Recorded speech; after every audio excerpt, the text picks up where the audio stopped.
जिस वक्त हम मुसलमान होते हैं तो हमें बार बार ये कहा जाता है कि मिल्लत इब्राहिम की पैरवी करो, और खुद पैगंबर को कुरान मजीद में कहा गया कि अनित्तबा मिल्लत इब्राहिम हनीफा। तो ये जो मिल्लत इब्राहिमी है, ये क्या चीज़ है, और मिल्लत का लफ्ज़ क्या होता है जिसकी तश्कील सैयदना इब्राहिम ने की, और वो क्या अज्जा हैं जिनको वो अपने ट्रेडिशन के तौर पे छोड़कर दुनिया से रुखसत हुए, उसकी एक तस्वीरी झलक दिखाकर हम इंशाल्लाह आगे बढ़ेंगे। और फिर ये देखेंगे कि सैयदना इब्राहिम के बाद जो कौम का तश्कीली दौर है उसके अंदर क्या मामला पेश आए।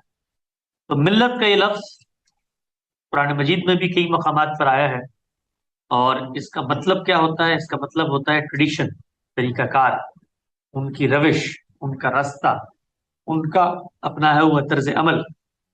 खुद कुरान मजीद में जब उनको ये कहा गया, वक़ालू कूनू हुदन व नसारा तहतदू कुल बल मिल्लत इब्राहिम हनीफा, यहूदी कहते हैं कि यहूदी हो तो रास्त पाओगे, मसीह कहते हैं कि मसीह हो तो हिदायत मिलेगी, उनसे कहो बल्कि सब कुछ छोड़कर मिल्लत इब्राहिमी के रास्ते पर खड़े रहो।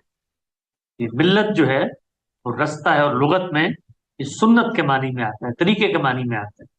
ये जो आप लोग आमतौर पे सुनते हैं, खुद हमारे मकतब फिक्र की जुबानी, सुन्नत क्या है? दीन इब्राहिमी की वो रिवायत।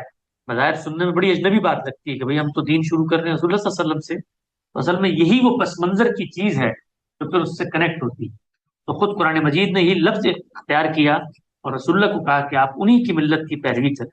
ये मिल्लत का लफ्ज और भी कई जगहों पर कुरान मजीद में आया है। फरमाया कि इन्नी तरक्तु मिल्लत कौमिन ला युमिनून। खुद सैयदना यूसुफ के बारे में उन्होंने कहा कि मैं इन लोगों की मिल्लत को छोड़ के जा रहा हूँ। इन लोगों की मिल्लत को मतलब वो लोग जो ईमान नहीं लाते, वो लोग कि जिनका रास्ता ईमान से मनाफी खड़ा हुआ है। इस तरह शुएब अलैहिस्सलाम की कौम में अलगर्ज बेशुमार मकामात पे कुरान मजीद में मिल्लत का लफ्ज इस्तेमाल हुआ है। और जो लोग कुरान मजीद के अल्फाज और उसके मानी पर इस्तदलाल का इल्म रखते हैं, उन्होंने बताया है कि ये मिल्लत का जो लफ्ज है ये असल में तरीके के मामले, ट्रेडिशन के मामले में और एक पूरे के पूरे निज़ाम के मामले में आता है।